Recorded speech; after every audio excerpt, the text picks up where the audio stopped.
మళ్ళా పాత రోత జీవితంలోకి ఎప్పుడు వెళ్ళిపోతావు అంటే నువ్వు యేసును నువ్వు విడిచిపెడితే. జయించిన వాడు ఆయన. ఆయన జయించిన వాడితో మనం ఉండాలి దేవుని బిడ్డలారా. పాపమును జయించాడు. నాలో పాపం ఏమన్నా ఉన్నదని మీరు చూపించగలరా అని సవాల్ వేసిన వారిలో ఈయన మాత్రమే నిలబడ్డాడు. ఇంకెవరు చూపించలేరు. ప్రపంచ దేశాల్లో ఎందరో మరి కొలవబడుతున్నారు కానీ ఎవరు చూపించలేకపోయారు.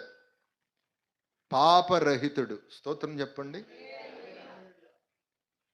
మన ప్రభు చెప్తున్నారు ఆయన తోడు లేకుండా, ఆయనతో మనం లేకుండా ముందుకు కొనసాగడం అన్నది అసాధ్యం అమ్మ.